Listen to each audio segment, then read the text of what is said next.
3号电池大概是我们日常生活中最常见的供电元件了。无论是电视遥控器、玩具、电动刮胡刀，甚至是血压计等等，都可能使用这种电池。根据一份来自权威电池制造商的资料，我们每年大概会消耗掉400亿颗干电池。对于这个数据，我一点也不感到惊讶，因为即使我已经将家中大部分的电子装置都换成了使用充电电池，仍然会产生一些废弃的干电池。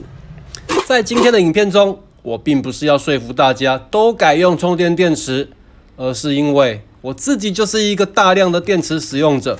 对于市面上那么多种不同的品牌，每个品牌都有它自己的口号，实在是难以选择啊。所以今天我们将进行实际的测试，来看看这些不同品牌的干电池到底在性能上有什么差异，会不会便宜其实也是有好货呢？或是碱性电池其实也没那么厉害嘛。影片的最后还会再跟大家分享一个小秘密，所以现在就让我们继续看下去吧。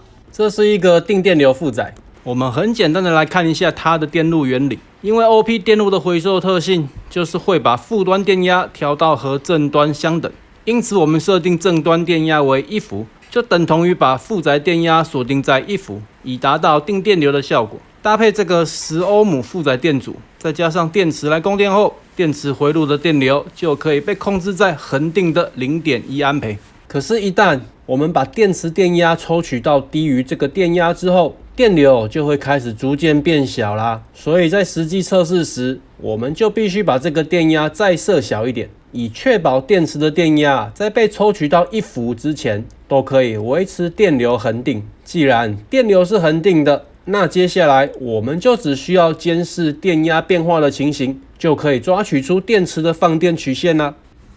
在开始测试前，我想有必要先做一些小实验，让大家对电池的特性先有个概念。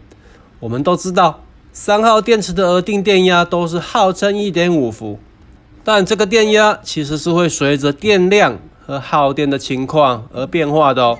也就是说，电池在电量很满的时候，其实电压是会高于 1.5 伏的。随着电量变少，电压才会逐渐的下降。依照定义，当电池电压小于1伏就算是没电了。另外，当电池所驱动的负载电流不同，也会造成不同比例的内部电压损耗。例如这组电池负载电流为 3.3 mA 安培时，电压约为 3.3 伏。负载电流增加到接近100 mA 安培时，电压就降到3伏不到了。这个电压损耗就是电池变热的主要原因啦。像是有时候长时间使用遥控汽车，你可能会发现电池变得热热的，这就是电池内耗造成的。那像这样的问题有办法解决吗？当然是有的。要解决电池发热的问题，主要就是选择能大电流输出又能掉比较少电压的电池。这里我们简单来测一下3组不同的电池。第一组电池空载 2.56 伏，加上约250 mA 负载后，电压下降为 2.26 伏。第二组是号称大电流的碱性电池，空载为 3.25 伏，油载为 2.76 伏。然后是最后一组。简单计算一下，我们就可以知道这几组电池分别造成了多少电压损耗。减少了电池的内耗，自然就不会发热啦。对于驱动电器产品也会有更好的效能哦。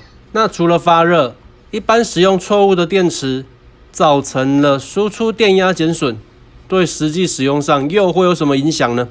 其实最简单的例子，就像是这个相机闪光灯，因为需要使用大电流，快速的对闪光灯进行充电。如果使用一般的干电池，因为严重的电源损耗，就会需要很久的时间才能帮闪光灯充满一次闪光所需要的电源。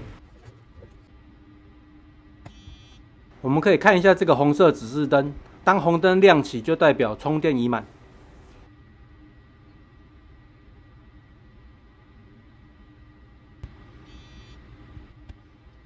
如果使用能维持大电流输出且较少电压损耗的电池，速度就会快得多。所以我们这次试试这个号称可以大电流输出的电池，看看需要多久。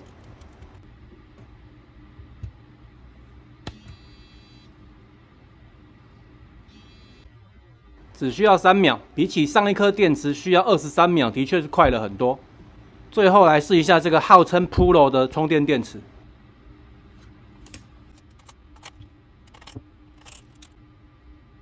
这时你可能会想说，充电快、充电慢不都能用吗？那又有什么差别呢？这个闪灯的速度对摄影师来说是非常重要的，因为这意味着他在短时间内可以多拍几张照片。那这颗 Pro 电池充电到底要几秒呢？答案是 1.8 秒。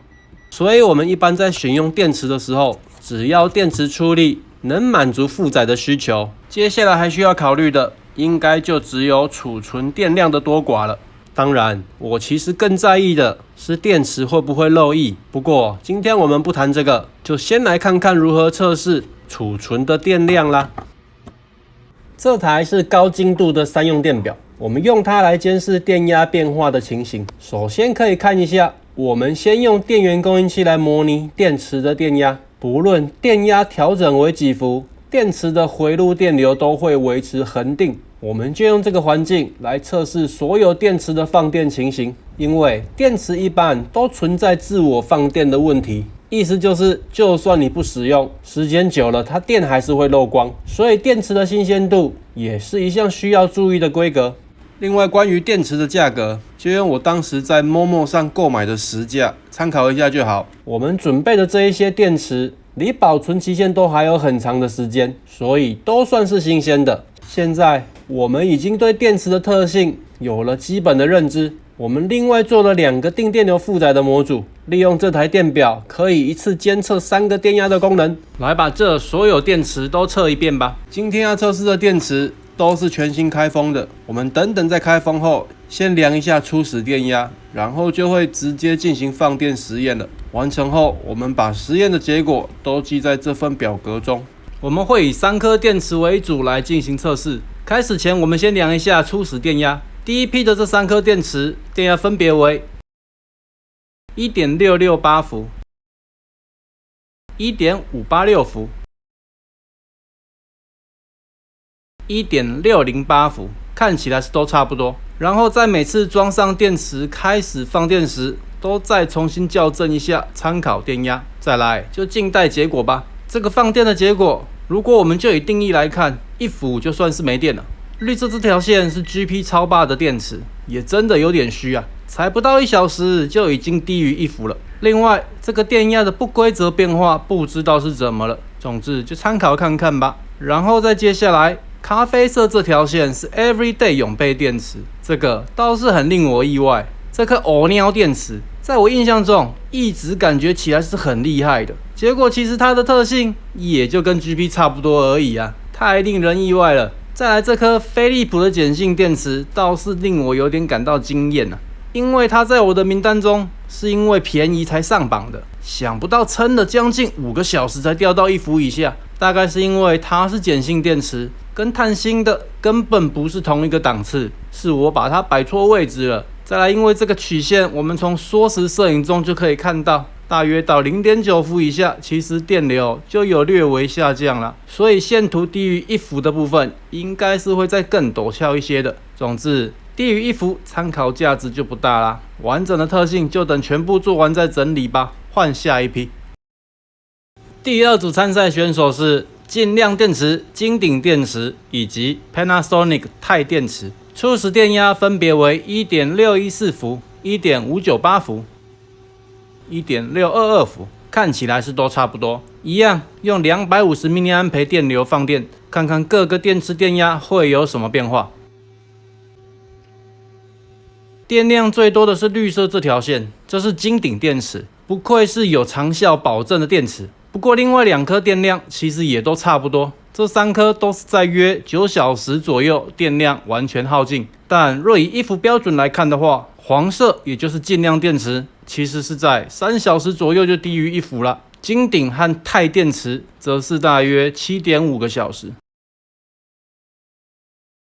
再来，我们以大电流进行放电测试。当放电电流加到了1安培，很多事情都变得复杂了。首先就是我们的 NPN 电晶体就面临了 VCE 饱和电压损耗的问题，因为电流大，VCE 饱和电压会从原先的100到200 mV 变成了1伏以上 ，VCE 1伏，再加上负载 0.5 伏，都已经快要超过电池电压啦，所以根本无法把负载推到1安培饱和，这样就只有在电量很满的时候才推得出1安培。可不要被电路模拟的结果给骗了。所以我们测试1安培放电时，就需要用2颗电池串联来提高电压。再来就是个更令人头痛的问题，因为这3个放电模组在不量测的时候，3组的地没有接在一起，所以是隔离运作的，相安无事。但因为我们要用这台电表一次量测3个电压，3个电压只能有一个参考点，所以为了量测，就必须把3组的地都接在一起，而且必须直接接到各个电池组的负端，不然电流一大，任何走线的阻抗都会变成电压损失。因为这个问题，我们整个250 mA 的电量计算就得规周淡掉啊！因为当时的地是接到各个负载的负端，而不是电池的负端，量测上会带有一些误差。接下来我们就以1安培开始放电测试吧。我们用这组碳芯电池开始，初始电压分别为 GP 超霸 3.234 伏。永贝 3.372 伏 ，Panasonic 锰电池 3.272 伏。其实这组从一开始就看得出来，内组都很大，所以每组电池中的单颗电压都直接衰减到小于1伏，低于1伏，那电量就无法计算啦。所以我们就只能看看何时会把电量耗尽而已。因此，若要推动大电流，就千万不能用碳芯电池。我们把抓到的资料贴到 Google 试算表中，画出这个曲线。可以看得出来，这3组电池在大电流下的表现其实都差不多。我们把这些放电抓取到的数据全部整理在一起，就可以看出全部电池的放电曲线，以及不同厂牌的电池各有什么不同。比较一下不同负载电流的放电曲线，除了可以明显看出碳芯电池电量真的很少之外，另外一点是每个电池在不同负载电流的情况下，使用越大的电流放电，电池的额定容量就会相对减少。我们看最后一栏这个相对电量价格就可以看出端倪，这点倒是感觉和电动汽车很像啊。不过因为整体的测试环境因素没有固定，例如温度啦、负载条件等等，所以只能看个大概而已。从我们整理的资料可以做出以下的总结：一、有图有真相。如果您有个始终爱用的品牌，请再次确认它还是不是你的最爱。二、如果我们不考虑漏不漏液等因素，只看电量价格比，一次性电池中，碱性电池肯定是 CP 值之王，因为电量和碳芯电池根本不是一个档次。我们常认为碳芯比较便宜，应该是个错觉。三、电池技术日新月异，电池口号看看就好，因为不论电流大小或是持久力，对于相同类型的电池来说，目前市面上的品项并没有很明显的差异。四、充电电池是否可以取代干电池？我的结论是不一定，因为镍氢电池额定电压为 1.2 伏，不如干电池的 1.5 伏。如果是在极小电流的应用中，充电电池有可能无法达到启动电压的需求，但在大多数的应用中肯定是可以取代的，特别是在大电流的时候。五、坊间有碱性电池电压较高，会比较伤机器的说法，绝对是无稽之谈。只能说碳芯电池内阻大，耗电较高的时候，电压会变低。